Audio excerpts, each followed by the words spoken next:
সূরা শামসের ৯ নম্বর আয়াত আল্লাহ বলছেন, "কাদ আফলাহা মান যাক্কাহা", যে নিজেকে শুদ্ধ করে সেই সফলকাম হয়। তাহলে এখানে আমরা দেখতে পাচ্ছি আল্লাহ সুবহানাহু ওয়া তাআলা আ এই ৯ নম্বর আয়াত এবং পরবর্তীতে ১০ নম্বর আয়াতে যে কথাগুলো বলেছেন সেটা হচ্ছে ৭ নম্বর এবং ৮ নম্বর আয়াতের consequence। যে ৭ নম্বর এবং ৮ নম্বর আয়াতে আল্লাহ মূল কথাটা তুলে ধরে তারপরে আমাদের যা করণীয় বা আমাদের জন্য যে জিনিসটা বেশি ফোকাস করা দরকার সে কথাগুলো এসেছে ৯ নম্বর এবং ১০ নম্বর আয়াতে। সো এখানে আল্লাহ সুবহানাহু ওয়া তাআলা বলছেন যে হচ্ছে নিজেকে আম আ পরিশুদ্ধ করে। সো পরিশুদ্ধ করার মানে হচ্ছে যে আল্লাহ সুবহানাহু ওয়া তাআলা যে গুণাবলীগুলো দিয়ে দিয়েছেন এই নফসের জন্য, নফসের সৌন্দর্য বর্ধন করার জন্য সেগুলোর উপরে সে ফোকাস করে, সেই হচ্ছে সফলকাম হচ্ছে। সো এটা হচ্ছে একটা কনস্ট্যান্ট লাইফ লং স্ট্রাগল। এটা এমন না যে আজকে আমি আমার নফসকে পরিশুদ্ধ করে নিলাম এবং এখানেই শেষ হয়ে গেল। বরং এটা হচ্ছে প্রতিদিনের প্রতি মুহূর্তের কাজ এবং আমাদের হচ্ছে প্রতিদিনই নিজেকে ইমপ্রুভ করার জন্য বেটার সেলফ এ নিজেকে পরিণত করার জন্য চেষ্টা করতে হবে এবং এটাই হচ্ছে যা সফলতার পথ আল্লাহ সুবহানাহু ওয়া তাআলা বলে দিয়েছেন। কারণ আমরা মানুষ, আমরা প্রতিনিয়তই হচ্ছে ভুল করব। কিন্তু আমাদেরকে চেষ্টা করতে হবে এই ভুলকে উতরে কিভাবে নিজেদেরকে একজন বেটার পারসন এ পরিণত করা যায়।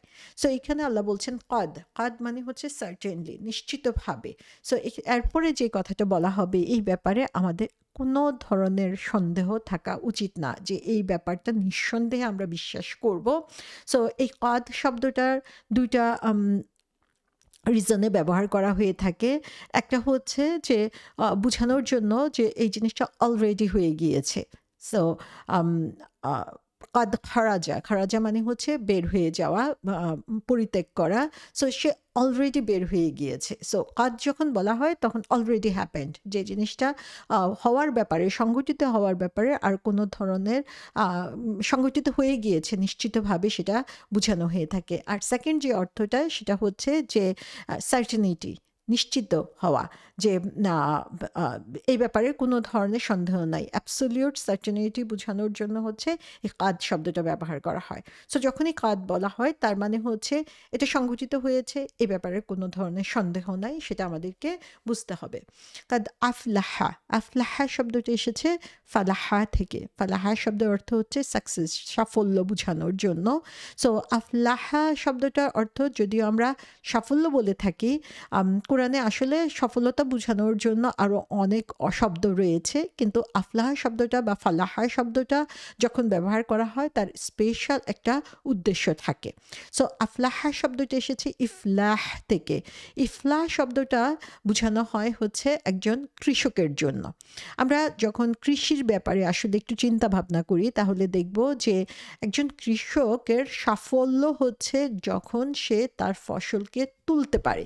কিন্তু এই ফসল তোলার আগ পর্যন্ত মাসের পর মাস, দিনের পর দিন, সপ্তাহের পর সপ্তাহ প্রতিটা মুহূর্তে তাকে হচ্ছে কষ্ট করে যেতে হয়।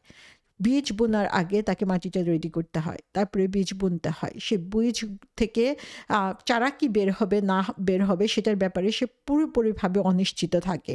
সে চারা বের হওয়ার পরে প্রতি মুহূর্তে তাকে হচ্ছে নার্চার করতে হয়। এটা এমন না যে মাটি রেডি করে বীজ বপন করলাম, ৩ মাস পরে যেয়ে ফসল তুলে নিয়ে আসলাম। বরং প্রতিটা দিন তাকে খেয়াল করতে হয় আগাছা জন্মালো কিনা, পোকা হলো কিনা, পানি দেওয়া হলো কিনা। সো একজন কৃষকের কাজটা হচ্ছে কনস্ট্যান্ট কাজ, কিন্তু এটা হচ্ছে একটা লং টার্ম কাজ। তার কাজের সফলতা তখনই হবে যখন সে ফসলটা তুলতে পারবে। তার হয়তোবা খুবই সুন্দর জমি হলো, খুবই সুন্দর ফসল হলো, কিন্তু অ্যাট দ্য এন্ড সেই ফসল বন্যার পানিতে ডুবে গেল, খরাতে নষ্ট হয়ে গেল অথবা আগুন লেগে পুড়ে গেল, তাহলে দেখা গেল তার এই কয়েক মাসের কষ্ট সম্পূর্ণভাবে ব্যর্থ হয়ে গেল। সে ঘরে ফসল তুলতে পারল না। তো একজন কৃষকের সফলতা তখনই আমরা দেখতে পাই যখন সে ফসলটা তুলতে তুলতে পারছে এবং এই ফসল তোলার আগে তাকে হচ্ছে কনস্ট্যান্ট প্রতিটা দিন প্রতিটা মুহূর্তে তাকে এর পিছনে শ্রম দিতে হয়, কষ্ট করতে হয় এবং এত কষ্টের পরে যখন সে একটা ফসল পায় সেই ফসলটা পাওয়ার পরে তার মনে যে আনন্দ অনুভূতি হয়, যেটা আমরা দেখি যে আমাদের বাংলাদেশি কালচারের মধ্যে যে ফসল তোলার জন্য উৎসব করা হতো, কারণ এটাই হচ্ছে তাদের চরম প্রাপ্তি, এটাই হচ্ছে সবচেয়ে আনন্দের মুহূর্ত। এই যে আনন্দর সাথে যে সাফল্য সেটাকে বলা হচ্ছে ইফলাহ। সো এটা শুধুমাত্র যে আমি জবের জন্য অ্যাপ্লাই করলাম, জব হয়ে গেল এরকম না, বরং সেই জব পাওয়ার জন্য আমি এই যে কন্টিনিউয়াস পড়াশোনা করছি সেটার জন্য নিজেকে প্রস্তুত করছি, প্রস্তুত করার পরে তারপরে হচ্ছে যখন আমি জবটা পেয়ে গেলাম সেই জব পাওয়ার যে আনন্দ, সে আনন্দের সাথে যে সাফল্যটা আসছে সেটাই হচ্ছে ইফলাহ। তাহলে এই ফালাহা যখন মানুষের এই সাফল্যের কথা বলা হচ্ছে, এই সাফল্যটা হচ্ছে খুবই আনন্দময় একটা সাফল্য এবং সেই সাফল্যটা কখন আসবে? মান জাক্কাহা, মান মানে হচ্ছে হোয়েভার, যে জাক্কাহা নিজেকে জাক্কা করছে। সো এখানে আমরা দেখি যে জাক্কা শব্দটা বলা হয়েছে। সো সেই জাক্কা শব্দটার অর্থ কি? জাক্কা শব্দের অর্থ হচ্ছে নিজেকে ক্লিনস করা, পরিশুদ্ধ করা, পিউরিফাই করা, যেটা হচ্ছে তাজকিয়া থেকে আসছে। তাজকিয়া শব্দটার অর্থ হচ্ছে যখন কোনো জিনিসকে পরিষ্কার পরিচ্ছন্ন করা হয়। আমরা কোনো জিনিসকে কখন পরিষ্কার করব? যখন দেখি যে এটার মধ্যে ধুলো জমে গেছে, ময়লা জমে গেছে। সো আল্লাহ সুবহানাহু ওয়া তাআলা আমাদেরকে এটা রিকগনাইজ করতে বলছেন যে আমাদের নফসটা হচ্ছে এরকম একটা জিনিস যে এটার মধ্যে ময়লা পড়ে যায়, এটার মধ্যে দাগ পড়ে যায়। আমরা জানি যে রাসূল সাল্লাল্লাহু আলাইহি ওয়াসাল্লাম বলেছেন যে মানুষ যখন কোনো অন্যায় কাজ করে, খারাপ কাজ করে, তখন তার অন্তরের মধ্যে, হার্টের মধ্যে হচ্ছে একটা কালো দাগ পড়ে যায়। সো যতক্ষণ সে এই অন্যায় একটার পর একটা করতে থাকে, একটার পর একটা কালো দাগ পড়তে থাকে এবং শেষ পর্যন্ত এই পুরো অন্তরটাই হচ্ছে এমন কালো হয়ে যায় যে সেটা থেকে আমরা ভালো কিছু আর আশা করতে পারি না। সো জাক্কা শব্দটা হচ্ছে এই পিউরিফাই করা, এই দাগ উঠানোর জন্য চেষ্টা করা, এই ময়লা ধুয়ে ফেলার জন্য চেষ্টা করা, ধুলোবালি দূর করে দেওয়ার জন্য চেষ্টা করা, এটাই হচ্ছে জাক্কা। সো এই জাক্কা, এখানে আমরা দেখি যে জা কাফ ইয়া, এই তিনটা লেটার থেকে এটা এসেছে, কিন্তু এখানে একটা তাসদিদ ব্যবহার করা হয়েছে। এই তাসদিদ ব্যবহার করার মাধ্যমে আল্লাহ আসলে আমাদেরকে বোঝাচ্ছেন যে এই যে পিউরিফিকেশনের কাজ, এই যে পরিশুদ্ধ করার কাজ, এই কাজটা আসলে একদিনে সম্ভব না। এই কাজটা হচ্ছে একটা কন্টিনিউয়াস প্রসেস। যখনই এই তাসদিদ দিচ্ছে তখনই বুঝতে হবে we need to do hard work এবং এটা হচ্ছে কন্টিনিউয়াস হতে হবে। এটা একদিন করে পরিষ্কার করে রেখে দিলাম, সেটা কিন্তু পরিষ্কার হলো না। সো এটা হচ্ছে যে তাজকিয়া, যে প্রতিনিয়ত আমাকে নিজেকে পরিশুদ্ধ করার জন্য, নিজেকে একজন বেটার হিউম্যানে পরিণত করার জন্য, আমার ভিতরে যে মানবিক যেই দুর্বলতাগুলো রয়েছে, দোষগুলো রয়েছে, রাগ, হিংসা, মিথ্যা বলা, অন্যদের সাথে ধোঁকা প্রতারণা করা, এগুলো থেকে, এই সমস্ত রোগ থেকে নিজেকে মুক্ত রেখে প্রতিনিয়ত পরিষ্কার রাখার জন্য, নিজের অন্তরকে পরিষ্কার রাখার জন্য যে চেষ্টা করা, এটাই হচ্ছে তাজকিয়া। সো এই তাজকিয়ার জন্য কি করতে হবে? তাহলে এখানে বলা হচ্ছে যে এই তাজকিয়ার জন্য জাক্কাত দিয়ে আমরা বুঝতে পারছি যে এটার জন্য আমাদেরকে এফোর্ট দিতে হবে, কারণ আফলাহা, এই যে সফলতা আসবে, এই যে আনন্দময় সময়টা আমরা পাবো, এই সময়টার জন্য পিছনে আমাকে অবশ্যই পরিশ্রম করতে হবে।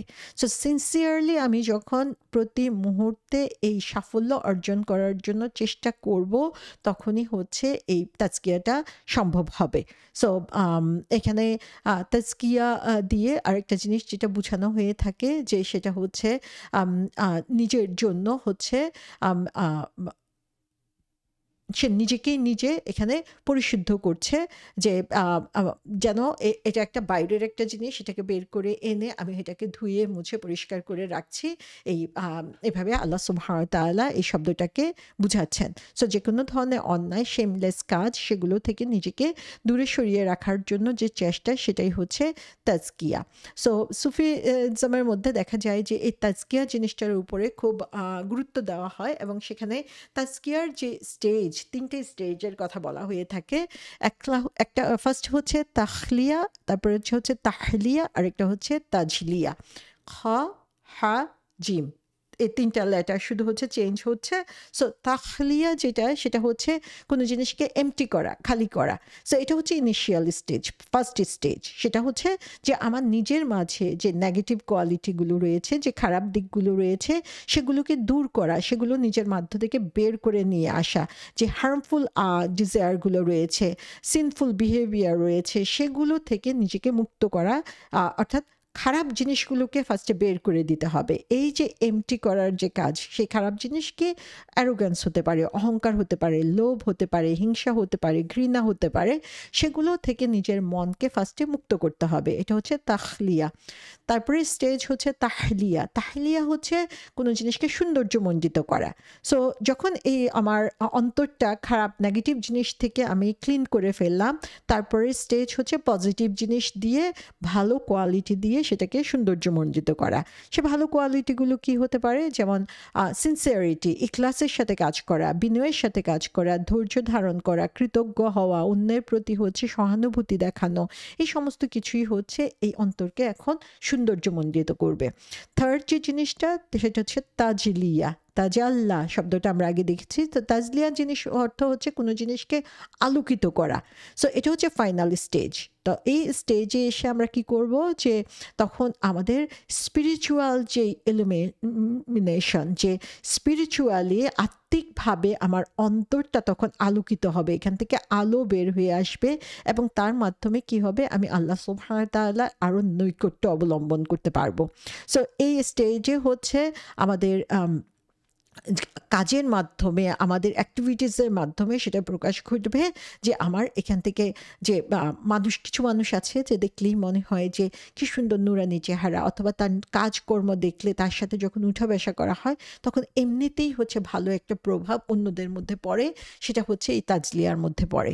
সো এই যে প্রগ্রেসিভ যে চেষ্টা করা, নিজেকে পরিশুদ্ধ করার জন্য চেষ্টা করা, এটাই হচ্ছে তাজকিয়া বা জাক্কা শব্দটার মধ্যে প্রকাশ করা হচ্ছে। সো এই তাজকিয়ার প্রসেসটাই হচ্ছে এটা, যে আমার নিজের মাঝে আলোকে প্রবেশ করার জন্য সুযোগ করে দিতে হবে, নিজেকে আলোকিত করার জন্য চেষ্টা করে যেতে হবে। সো এই কাজটা আসলে একটা কন্টিনিউয়াস প্রসেস, এবং কন্টিনিউয়াসলি আমাকে আমার বেস্ট এফোর্ট দিয়ে যেতে হবে। এটা শুধুমাত্র রমাদানের জন্য না। আমরা দেখা যায় রমাদান আসলেই উঠে পড়ে লেগে যাই নিজেকে পরিশুদ্ধ করার কাজে, কিন্তু ওই ওয়ান টাইম পরিশুদ্ধ করার মধ্যে আসলে আমরা আমাদের নার্ভসকে ক্লিন রাখতে পারি না। এটা আমাদেরকে কি করতে হবে, যে কন্টিনিউয়াস এটার জন্য আমাদেরকে প্রচেষ্টা চালিয়ে যেতে হবে through out the year. So এখানে যদি শুধু তাহারা বলা হতো তাহলে শুধুমাত্র পরিষ্কার করা বোঝানো হতো, কিন্তু যখন জাক্কা বলা হয় তখন এর মাধ্যমে দুইটা জিনিস বোঝানো হয়। একটা হচ্ছে এই পরিশুদ্ধ করা, পরিষ্কার করা, আরেকটা হচ্ছে পিউরিফাই করা। সো একদিক পরিশুদ্ধ করা, পিউরিফাই করা, এটা হচ্ছে একটা অর্থ। আরেকটা অর্থ হচ্ছে বাড়িয়ে দেওয়া। জাকাহ শব্দটার সাথে আমরা পরিচিত, যেটা হচ্ছে সম্পদকে বাড়িয়ে দেয়। জাকাত দান করলে আমাদের সম্পদ বাড়ে। সো জাক্কা হচ্ছে এটা, যে একদিকে হচ্ছে পরিশুদ্ধ করা, আরেকদিকে হচ্ছে বাড়িয়ে দেওয়া। তো সুবহানাল্লাহ, আল্লাহ সুবহানাহু ওয়া তাআলা এখানে বলছেন যে হচ্ছে কন্টিনিউয়াসলি নিজেকে পরিশুদ্ধ করার জন্য তার বেস্ট এফোর্ট দিয়ে যাবে এবং তার অন্তরকে পরিশুদ্ধ করে নিবে, তার জন্যই রয়েছে সেই সুখময় আনন্দের দিন যখন সে হচ্ছে এর সৌন্দর্যকে উপভোগ করতে পারবে। এবং কাতাদা রহমতুল্লাহ আলাইহি বলেছেন যে এটা হচ্ছে সে নিজেকে নিম্নতম বা আনডিজায়ারেবল যে জিনিসগুলো হচ্ছে আমরা পছন্দ করি না, সেরকম অপছন্দনীয় গুণাবলী থেকে নিজেকে বা দোষগুলো থেকে নিজেকে সে মুক্ত করে রাখে। সো এখানে আমরা দেখি আল্লাহ সুবহানাহু ওয়া তাআলা বলেছেন যে মানুষকে আল্লাহ সেই ক্যাপাবিলিটি দিয়েছেন যার মাধ্যমে সে ভালো এবং খারাপ জিনিসটাকে বুঝতে পারে, এবং তার এই ভালো খারাপ বুঝার মাধ্যমে সে কী করে তার নিজের নফসকে কন্টিনিউয়াসলি পরিশুদ্ধ করার জন্য চেষ্টা করে। আর যখন সেই কন্টিনিউয়াস পরিশুদ্ধির কাজে নিজেকে ইনভলভ করে রাখে, তখনই সেই সফলতার আনন্দ উপলব্ধি করতে পারে। সো এখানে জেনারেল যে আউটলাইনটা আমরা দেখতে পাচ্ছি সেটা হচ্ছে যে আল্লাহ সুবহানাহু ওয়া তাআলা মানুষকে হাই পজিশনে যাওয়ার জন্য তার যে কাজের জন্য তাকে রেসপন্সিবল করে দিয়েছেন এবং তাকে ফ্রিডম অফ চয়েস দিয়ে দিয়েছেন, এবং তার সাথে সাথে আল্লাহ সুবহানাহু ওয়া তাআলা তাকে রাস্তা দেখিয়ে দিয়েছেন যে কোন রাস্তাটায় গেলে সে সফল হতে পারবে। এবং সেকেন্ড যে জিনিসটা আমরা দেখি যে আল্লাহ সুবহানাহু ওয়া তাআলা আমাদের ভাগ্যকে গড়ার সুযোগ আমাদেরকেই দিয়ে দিয়েছেন। আমরা কি করব, কোন ধরনের আউটকাম আমরা আশা করি এবং কোন পথে আমরা যেতে চাই, সাফল্যের পথে নাকি ব্যর্থতার পথে, সেটা আমরাই নিজেদের ডিসাইড করতে পারি। এবং থার্ডলি যে জিনিসটা এখানে সেটা হচ্ছে যে যত কিছুই আমরা করি না কেন আমাদের ভালো হওয়ার জন্য প্রতিনিয়ত আমাদেরকে কানেক্টেড হতে হবে আল্লাহ সুবহানাহু ওয়া তাআলার সাথে। আল্লাহ সুবহানাহু ওয়া তাআলার গাইডেন্স আমরা যদি ফলো করি তাহলে সেটার আলোয় আমরা নিজেদেরকে আলোকিত করতে পারবো, যেমনভাবে চাঁদের নিজস্ব আলো না থাকলেও সূর্যের আলোয় নিজেকে সে আলোকিত করতে পারছে। এবং এটারই এক্সাম্পল আমরা দেখি সূরা বালাদে আল্লাহ বলেছেন যে ওয়া হাদাইনা হুন নাজদাইন, আমি তোমাদেরকে দুইটা পথ প্রদর্শন করেছি। সূরা ইনসানে তিনি বলছেন যে আমি তাকে পথ দেখিয়ে দিয়েছি, এখন সে হয় কৃতজ্ঞ না হয় অকৃতজ্ঞ। সো আমি কৃতজ্ঞ হব নাকি অকৃতজ্ঞ হব, আমি সফলতার পথ নিব নাকি ব্যর্থতার পথ নিব, সেটা চুজ করার ক্ষমতা এবং সুযোগ আল্লাহ সুবহানাহু ওয়া তাআলা আমাদেরকে দিয়ে দিয়েছেন। এবং সেম টাইপের কথা আল্লাহ সুবহানাহু ওয়া তাআলা সূরা আল আলাই বলেছেন যে কাদ আফলাহা মান তাযাক্কা, সে নিশ্চয়ই সাফল্য লাভ করবে সে যে শুদ্ধ হয়। তাহলে এখানে আমরা দেখতে পাচ্ছি যে আল্লাহ দুইটা রাস্তা বলে দিয়েছেন, আমরা চুজ করব আমরা গ্রেটফুল হব নাকি আনগ্রেটফুল হব, এবং আমাদের সাফল্যের রাস্তা কি সেটাও আল্লাহ সুবহানাহু ওয়া তাআলা এখানে বলে দিয়েছেন যে আমাদের সাফল্যের রাস্তা হচ্ছে যখন আমি নিজেকে পরিশুদ্ধ করব। সো এখানে আমরা দুইটা জিনিস দেখতে পাচ্ছি যে এখানে কাদ আফলাহা মান তাযাক্কা বলা হচ্ছে আর ওইখানে বলা হচ্ছে যাক্কা। সো দুইটার মধ্যে আসলে একটু ডিফারেন্স রয়েছে। ডিফারেন্সটা হচ্ছে যখন আমি যাক্কা বলছি সেটা হচ্ছে যে যেই আমি একটা কাজ করলাম সে কাজের এফেক্টটা অন্যদের উপরেও পড়ে, আর তাজাক্কা যখন হচ্ছে তখন সেটা হচ্ছে শুধু নিজের উপরে পড়ে। তো এই সূরার মধ্যে সূরা আল আলাতে যেটা বলা হয়েছে যে আমি যখন নিজেকে নিজে পরিশুদ্ধ করছি সেটা আমার সফলতার কারণ, আর এই সূরাতে বলা হচ্ছে যে আমি যখন এই পরিশুদ্ধের কাজ করছি এবং সেটা অন্যদের উপরেও সেটার এফেক্ট পড়ছে তখন সেটাকে যাক্কা বলা হচ্ছে। সো আমার এই পরিশুদ্ধির কাজ এমনভাবে আলোকিত করবে যে আমার নিজেকে আলোকিত করবে এবং তার সাথে সাথে অন্যদেরকে আলোকিত করবে, যে আমার কথা দিয়ে আমি শুধু মুসলমান সেটা আমার নাম দিয়ে বুঝবে না, আমার কথা কাজ অ্যাটিটিউড সমস্ত কিছু দিয়ে যখন সেটা প্রকাশ ঘটবে তখনই হচ্ছে এই সফলতার রাস্তাটা আসলে ক্লিয়ার হবে। সো এখানে আমরা দেখি যে মুসলিম শরীফের একটা হাদিসে এসেছে যে রাসূল সাল্লাল্লাহু আলাইহি সাল্লাম একটা সুন্দর দোয়া এখানে বলে দেওয়া হয়েছে যে রাসূল সাল্লাল্লাহু আলাইহি সাল্লাম এই দোয়াটা করতেন, যেখানে তিনি বলতেন যে হে আল্লাহ, আমি তোমার কাছে আশ্রয় চাচ্ছি সে অসমর্থতা থেকে, তারপরে হচ্ছে ভীরুতা থেকে, কৃপণতা থেকে, তোমার কবরের যে আযাব সেগুলো থেকে। তো আমাকে তুমি তাকওয়া দান করো, আমার অন্তরকে তুমি পরিশুদ্ধ করো, কারণ তুমিই হচ্ছে সবচেয়ে উত্তম পরিশুদ্ধকারী। সো তুমি আমার অভিভাবক এবং তুমি হচ্ছে আমাকে রক্ষা করার জন্য একমাত্র অভিভাবক। সো আল্লাহর কাছে আমরা আরও আশ্রয় চাচ্ছি যে তুমি আমাদেরকে এমন জ্ঞান দান থেকে রক্ষা করো যেটা আমার জন্য উপকারী না, এবং এমন অন্তর থেকে রক্ষা করো যে তোমাকে ভয় করে না, এমন আকাঙ্ক্ষা থেকে তুমি আমাকে দূরে সরিয়ে রাখো, এটাতে সন্তুষ্ট হওয়া থেকে দূরে সরিয়ে রাখো যেটা তোমাকে সন্তুষ্ট করে না, এবং যে এমন দোয়া থেকে তুমি আমাকে রক্ষা করো যেটা হচ্ছে তুমি জবাব দাও না, যেটা তুমি কবুল করে নাও না। তো এখানেও আমরা দেখি যে রাসূল সাল্লাল্লাহু আলাইহি সাল্লাম দোয়া করছেন শুধুমাত্র যে অন্তরকে পরিশুদ্ধ করার জন্য তিনি বলছেন সেটা না, বরং তার আমাদের যে রেসপন্সিবিলিটিগুলো রয়েছে সেগুলো এখানে তিনি নিয়ে এসেছেন। সো আমরা যদি দেখি যে এর আগে আমরা দেখেছি যে 6টা আয়াতের মধ্যে আল্লাহ সুবহানাহু ওয়া তাআলা যে শপথগুলো করেছেন সেই শপথগুলো সমস্ত কিছুই হচ্ছে সেন্টার ছিল হচ্ছে সূর্যের চারিদিকে। আর এখানে আমরা দেখি যে আল্লাহ সুবহানাহু ওয়া তাআলা নফসকে ঘিরে এই আয়াতগুলো বলেছেন। সো এখানে আমরা যে জিনিসটা দেখতে পাই যে আল্লাহ সুবহানাহু ওয়া তাআলা আমাদের নফসকে নিজেকে পরিশুদ্ধ করার যে ক্ষমতা দিয়েছেন সেই ক্ষমতার কথা এখানে বলে দিয়েছেন, কিন্তু তারপরও এটা অন্ধকারের মধ্যে চলে যেতে পারে, গুনার জগতে চলে যেতে পারে, মিসগাইডেন্সের দিকে চলে যেতে পারে। যেমন হচ্ছে দিন শেষে দিনের আলো আমরা দেখতে পাই, কিন্তু দিনের শেষে আবার রাতও শুরু হচ্ছে যেখানে অন্ধকার চলে আসছে।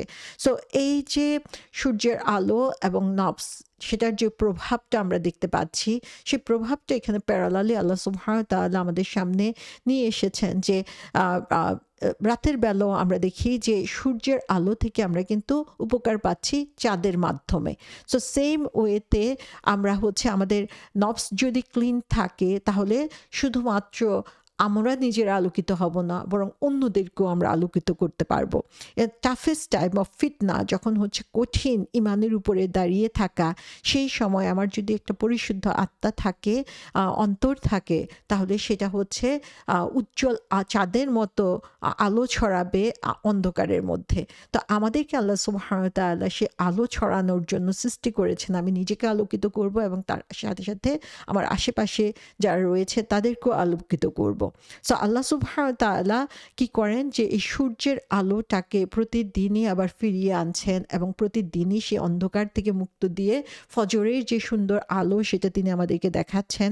সে তেমনিভাবে আমাদের নফসও কিন্তু প্রতিদিনই এই পরিশুদ্ধ হওয়ার সুযোগ পাচ্ছে এবং প্রতিদিনই আরও ভালোর দিকে এগিয়ে যাওয়ার সুযোগ নফস এখানে পাচ্ছে। তো এখানে আমরা দেখতে পাই যে বিকাই রহমতুল্লাহ আলাইহি বলেছেন যে যখন হচ্ছে কঠিন সময় যায় আমাদের জীবনে, ফিতনা অথবা ট্রায়ালস এবং ট্রিবিউলেশনে, তখন এই আমাদের যে পরিশুদ্ধ আত্মা বা এই যে তাজকিয়া, সেটার যে আলো, সেই আলোটা হচ্ছে চাঁদের মতো অন্যদেরকে আলোকিত করবে, অন্যদের উপরেও প্রভাব বিস্তার করবে।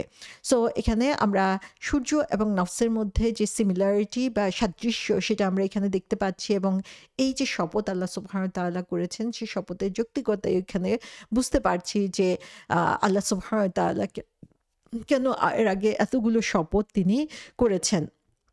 সো এই সূর্যের আলো এবং তার যে ঔজ্জ্বল্য এবং তার মাধ্যমে অন্ধকারকে দূর করার যে প্রচেষ্টা, নফসও হচ্ছে সেরকম, যার মাধ্যমে হচ্ছে নিজেরা আলোকিত হব, অন্যদেরকে আলোকিত করব, সমাজকে আলোকিত করব এবং এখান থেকে প্রত্যেকটা মানুষ এবং সমাজের মধ্য থেকে অন্ধকারকে দূর করে নেওয়ার জন্য কন্টিনিউয়াস একটা এফোর্ট আমরা দিব এবং যার মাধ্যমে আমরা হচ্ছে এই সাফল্যের আনন্দ উপভোগ করতে পারবো ইনশাআল্লাহ।